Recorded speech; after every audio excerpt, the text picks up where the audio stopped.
बिस्मिल्लाहिर्रहमानिर्रहीम। अस्सलाम वालेकुम नाज़रीन, मैं अहमद फ़वाद हूँ और आप मेरा यूट्यूब चैनल देख रहे हैं। अहम ख़बरों, तज्ज़िये और तबसरे के साथ आज के व्लॉग में आपकी खिदमत में हाजिर हुआ हूँ। और आज की ब्रेकिंग न्यूज़ ये है कि चीफ़ जस्टिस काज़ी फ़ाइज़ ईसा की जानिब से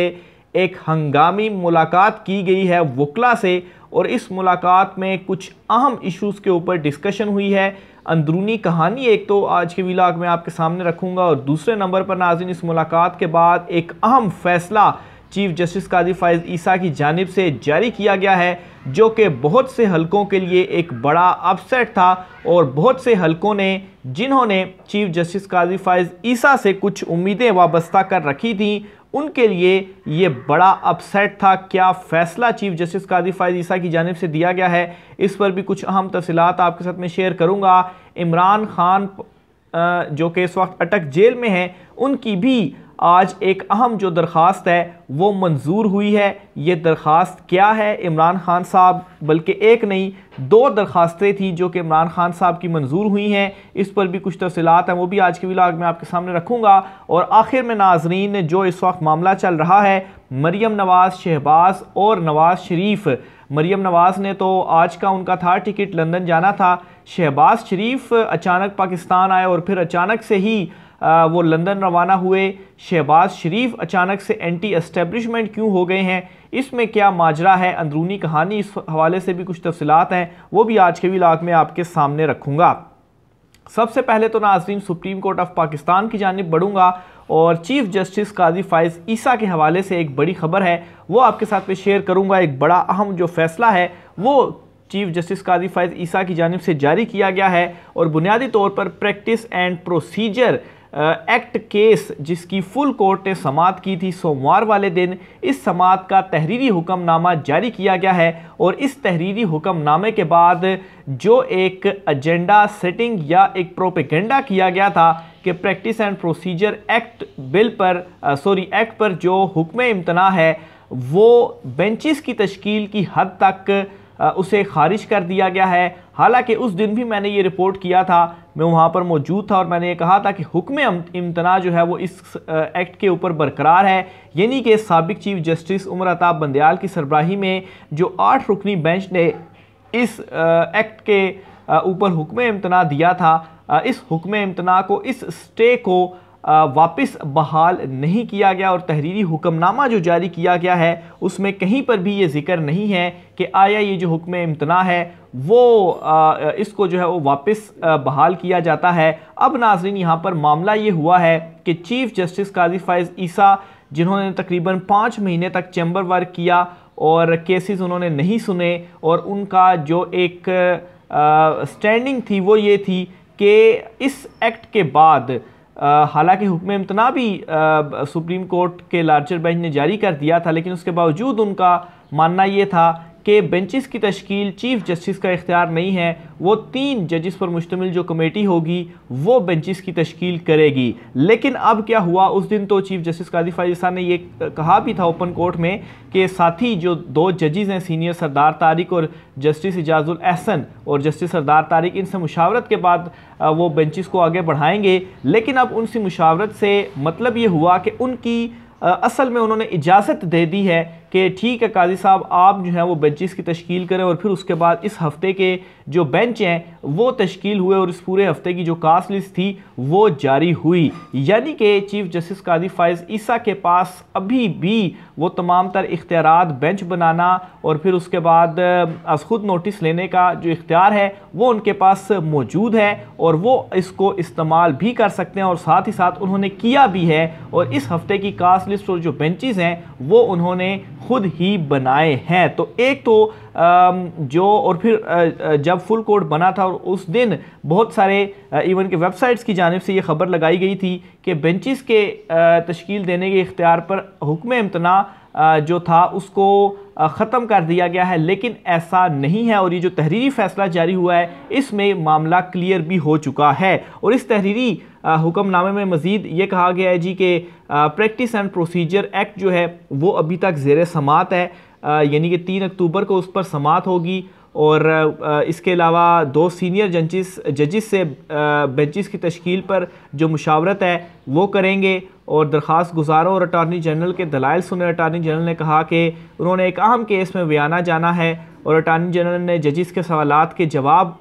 देने के लिए वक्त मांगा है, इसलिए उनको जो वक्त है वो दिया जाता है और जो मज़ीद केस की समाअत है वो अब 3 अक्टूबर को होगी। तो ये एक बड़ा तहरीरी हुक्मनामा जारी किया गया है और बहुत सारे जो ये उम्मीदें वाबस्ता कर रहे थे कि शायद ये हुक्म इम्तना ख़त्म हो गया है और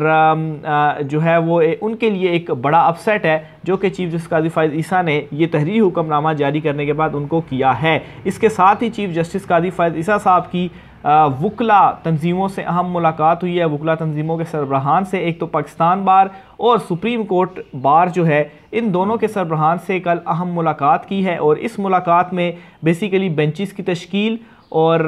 इम्पोर्टेंट नोयत के मुकदमात को जल्द समाअत के लिए मुकर्रर करने और अस खुद नोटिस के इख्तियार से रिलेटेड कुछ जो तजावीज़ थी वो मांगी गई थी, लेकिन उसकी अंदरूनी कहानी ये है कि तजावीज़ पेश की गई हैं जो बार्स के वकला थे, जो उनका मानना था, जो उनके मसाइल वगैरह थे वो उन्होंने सामने रखे, लेकिन इसके ऊपर कोई जो फ़ैसला है वो नहीं किया गया और ये कहा गया जी कि एक कमेटी बनाई जाएगी जिसमें बार के नुमाइंदे भी शामिल होंगे और फिर उसके बाद चीज़ों को आगे लेकर चला जाएगा और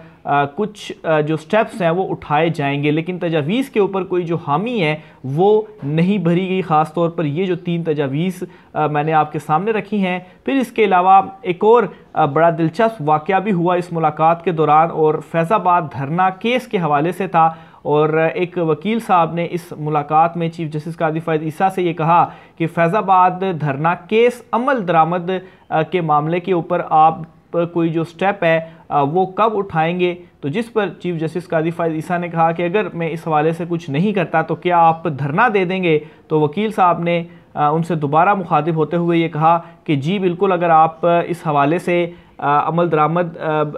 केस समाअत के लिए मुकर्रर नहीं करते तो फिर मैं आपके ख़िलाफ़ जो धरना है वो दे दूंगा। तो बहरहाल ये एक लाइटर मोड में एक जो गुफ्तगू थी वो इस मुलाकात में हुई, लेकिन अब चूँकि चीफ जस्टिस खुद काजी फ़ाइज़ ईसा साहब बन चुके हैं तो अब बहुत सारी चीज़ें जो कि जब वो जज थे अब आप सिर्फ इसी चीज़ से ले लें कि अगर वो इस वक्त जज होते और यही प्रैक्टिस एंड प्रोसीजर एक्ट जो था इसमें हुक्म इम्तना और इसी तरह से जजिस की मुशावरत और ये चीज़ अगर चीफ जस्टिस उमर अता बंदयाल साहब करते तो तब जो है वो कितना ज़्यादा प्रोपेगेंडा और चीज़ों को घुमाया जाता कि देखें जी उन्होंने ये कर दिया हुक्म इम्तना और ये और वो, लेकिन चीफ जस्टिस काजी फ़ाइज़ ईसा ने जब ये चीज़ें की हैं तो कोई इनके ऊपर जो क्वेश्चंस थे वो बहुत सारे लोगों की जानिब से नहीं उठाए गए। तो बहरहाल अपनी अपनी जो है वो प्रायोरिटीज़ के हवाले से हर कोई जो है वो चलता है। तो बहरहाल ये एक बड़ा हुक्म इम्तना के हवाले से भी और प्रैक्टिस एंड प्रोसीजर एक्ट का डिसीजन था। फिर इसी तरह से चीफ जस्टिस काजी फ़ाइज़ ईसा ने आज भी कुछ अहम मुकदमात की समाअत की है और बेसिकली इन दिनों बल्कि ये जो पूरा वीक है वो अवामी नोयत के जो मुकदमे हैं वो चीफ जस्टिस काजी फ़ाइज़ ईसा की जानिब से तमाम बेंचेस के सामने लगाए गए हैं और आज एक प्रॉपर्टी से रिलेटेड कोई केस था। इस केस में जो वकील साहब थे उनको 5,000 का जो जुर्माना है वो चीफ जस्टिस काजी फ़ाइज़ ईसा ने किया क्योंकि वो अदालत का वक्त ज़ाया कर रहे थे, मेन पॉइंट पर आने की बजाय इधर उधर की बातें कर रहे थे। तो ये चले एक उन्होंने इसके ऊपर जो है वो जुर्माना किया और कहा जी कि आप अदालत को मिसलीड करने की कोशिश कर रहे हैं, आपके अमल के ऊपर हमें एतबार नहीं है, इसलिए आप ये जो 5,000 रुपये जुर्माना है किसी खैराती इदारे में जमा करवा कर जो रसीदें हैं वो पेश कर दें। तो ये ना सिर्फ कुछ इंपॉर्टेंट खबरें थी सुप्रीम कोर्ट ऑफ पाकिस्तान से, इसके साथ ही जो नैब केसेस वापस बहाल हुए हैं इनमें जो बहाल होने के बाद अहम पेशरफ्त ये सामने एक आई है कि ये सारे के सारे मुकदमे एक तो कल मैंने आपको बताया था 2 से 3 दिन के अंदर एहतसाब अदालतों में वापस चले जाएंगे। इसके लिए बाकायदा तौर पर अमली इक़दामात लेना शुरू कर दिए गए हैं और इन अमली इक़दामात के बाद चूँकि जो जजिस स्टाफ ज़ाहिर सी बात एहतसाब अदालतों से जब केसेस ही ख़त्म हो गए तो जजिस और जो स्टाफ वगैरह थे वो फिर वापस हो गया था, लेकिन अब उनकी जो तैनाती है वो की जा रही है और एहतसाब अदालत नंबर 1 के जो जज हैं मोहम्मद बशीर साहब जो कि एडमिनिस्ट्रेटिव जज हैं और एहतसाब अदालतें सारीनी के अंडर आती हैं, तो इन्होंने जो है वो ये कुछ जो स्टेप्स हैं वो उठाए हैं और आज एक समाअत की कार्रवाई के दौरान भी इन्होंने ये कहा है जी कि कुछ देर में जो केसेस का रिकॉर्ड है वो अदालत में पेश कर दिया जाएगा, ये प्रोसिक्यूटर ने कहा। तो फिर जज बशीर साहब ने कहा कि आज तो ट्रक भर कर जो नैब के केसेस हैं उनका जो रिकॉर्ड है वो आ रहा है। रजिस्ट्रार ऑफिस ने केसेस की फहरिस्त एहतसाब अदालत को भिजवा दी है। तो बहरहाल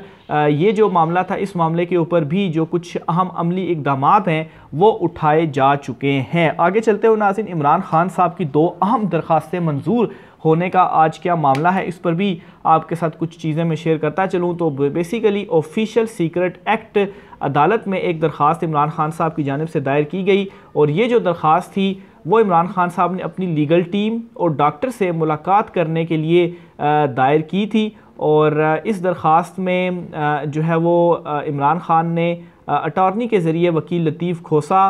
समीर खोसा, सलमान अकरम से मुलाकात करने की दरख्वास्त की और साथ ही साथ इमरान खान साहब ने डॉक्टर आसिम यूसुफ से भी मुलाकात करने के लिए जो नाम है वो लिखवाया और ये भी दरख्वास्त उन्होंने की। जज अबू अल हसनात जुल्करनैन साहब ने इमरान खान साहब की जो दरख्वास्त थी इसको मंजूर कर लिया और इमरान खान साहब को जो वकला है लतीफ़ खोसा, समीर खोसा, सलमान खोसा और जो इनके डॉक्टर हैं आसिम यूसुफ, इनसे मुलाकात की इजाज़त दे दी है। और जो दूसरी अहम दरख्वास्त इमरान खान साहब की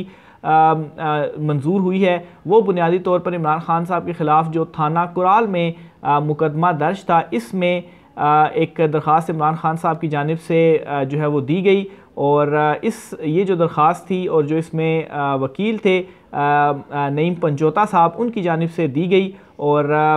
ये कहा गया ये जो दरख्वास्त है वो बेसिकली इमरान खान साहब को इस केस में तलबी की, यानी कि वो किसी और केस में इस वक्त जेल में मौजूद है और अगर ऐसा हो कि कोई शख्स किसी और केस में ऑलरेडी जेल के अंदर मौजूद हो और एक और मुकदमा भी उसके ऊपर और उस मुकदमे में अदालत में उसे पेश किया जाना हो, तो फिर ये होता है कि प्रोडक्शन ऑर्डर के ज़रिए उसको अदालत में पेश किया जाता है। तो असल में इस मुकदमे में भी इमरान खान साहब के प्रोडक्शन ऑर्डर जारी करने के हवाले से ये इस्तदा की गई। इस इस्तदा में अदालत ने यह कहा कि इमरान खान के प्रोडक्शन ऑर्डर के हवाले से आप एक जो दरख्वास्त है बाकायदा तौर पर वो दायर करें, फिर उसके बाद इस हवाले से कोई जो तलबी का फ़ैसला है इमरान खान साहब की, उस हवाले से कोई जो फ़ैसला है वो जारी किया जाएगा। तो ये बुनियादी तौर पर आज 2 अहम मामला थे इमरान खान साहब के हवाले से। आखिर में नाज़रीन, शहबाज नवाज़ और मरियम नवाज़ के दरमियान इस वक्त क्या चल रहा है, क्यों तीनों लंदन में इकट्ठे हो रहे हैं, बल्कि शहबाज शरीफ तो आए और आते साथ ही वो वापस चले गए और मरियम नवाज़ की भी आज की फ़्लाइट है, उन्होंने भी लंदन में जाना है। इस हवाले से एक ट्वीट है वो मैं आपके सामने रखना चाहूँगा। सीनियर सहाफ़ी हैं तारिक अजीज़ साहब, उन्होंने ये ट्वीट की है कि नवाज़ शरीफ की वापसी के लिए बहुत कुछ तय होना बाकी है, कई मामलात पर इफ़ एंड बट मौजूद हैं। नवाज़ शरीफ के मुक़्तदर हलकों से कुछ मुतालबात हैं जिनकी यकीन दहानी नहीं मिल रही। शहबाज शरीफ और मरियम नवाज़ की लंदन रवानगी इसी सिलसिले की कड़ी है। यानी कि आपने इतने दिनों से ये जो कुछ देख भी रहे होंगे कि अचानक से नवाज़ शरीफ किस तरह से एंटी एस्टेब्लिशमेंट हो गए और कुछ बयानात उनकी जानिब से दिए जा रहे हैं और इवन के मरियम नवाज़ जो हैं वो भी इन दिनों जो कि काफ़ी ज़्यादा खामोश थी, उनका भी ट्विटर थोड़ा सा एक्टिव हुआ और उन्होंने भी बोलचाल जो है वो शुरू कर दी। और इस पर कुछ कल भी मैंने आपसे तफसीलात शेयर की थी कि असल में कुछ इनके जो मामलात हैं वो फ़ैसला साजों से बिगड़ चुके हैं और ये तस्दीक ये तारिक अजीज़ साहब है वो भी अपनी ट्वीट के अंदर कर रहे हैं कि इफ़ एंड बट्स मौजूद हैं और एक इनकार हुआ है नवाज़ शरीफ को, जिसकी वजह से अचानक से जब उनको अपनी डील या अपने मामलात तय होते हुए नज़र नहीं आए तो और फिर साथ ये जो नैब केसेस अचानक से खुल गए हैं, इन नैब केसेस की रोशनी में भी ज़ाहिर सी बात है एकदम से हुआ कि ये ज़ाहिर सी बात है नवाज़, मरियम, इवन के शहबाज, सलमान शहबाज, इनके अगेंस्ट जो ये मुकदमात वगैरह थे ये खुले तो एकदम इनको भी झटका लगा कि ये क्या अगर नवाज़ शरीफ वापस आएंगे तो फिर तो उनको गिरफ़्तार होना पड़ जाएगा। इसी तरह से फैसल वावडा जो आज काफ़ी कुछ बोल रहे हैं और नवाज़ शरीफ की गिरफ़्तारी के हवाले से भी कह रहे हैं कि ज़ाहिर सी बात है वो वापस आएंगे, गिरफ़्तार होना पड़ेगा, मुकदमात हैं उनके ऊपर। तो इन तमाम तर चीज़ों को लेकर असल में ये तीनों दोबारा से लंदन इकट्ठा हो रहे हैं और ख़ास तौर पर जो अचानक से जो एंटी एस्टेब्लिशमेंट नवाज़ शरीफ बन चुके हैं, तो इस मामले के ऊपर भी ये जो मुलाकात है वो हो रही है कि अब आगे इन्होंने क्या करना है, क्योंकि जो मामलात हैं वो इनके हाथ से अब निकलते हुए इनको नज़र आ रहे हैं और इसीलिए ये काफ़ी दिनों से ख़ास तौर पे जावेद लतीफ़ साहब जो हैं उनका देखें, उन्होंने क्या एक लतीफ़ा सुनाया कि पहले वो कहते हैं जी कि नवाज़ शरीफ वापस आ रहे हैं, उनकी तैयारियां हो रही हैं, 21 अक्टूबर को वो आएंगे, मीनार पाकिस्तान में 10 लाख के लोग पर मुश्तमिल वो जलसा करेंगे। लेकिन अब वो लतीफ़े सुना रहे हैं कि शादियों का सीज़न है, इसलिए हम ज़्यादा डिस्टर्ब नहीं करेंगे और नवाज़ शरीफ का जो इस्तकबाल है वो हम काफ़ी ज़्यादा लिमिटेड रखेंगे। लेकिन मैं आपको ये बताता चलूँ कि इस वक्त की ये जो कुछ इंपॉर्टेंट डेवलपमेंट्स हो चुकी हैं, इसमें नवाज़ शरीफ की वापसी भी जो है वो घाटे में पड़ चुकी है। नवाज़ शरीफ भी वापस नहीं आ रहे। बहरहाल ये कुछ आज की अहम तरीन तफसीलात थी। राय का इज़हार कीजिएगा। मुझे इजाज़त दीजिए। अल्लाह हाफ़िज़।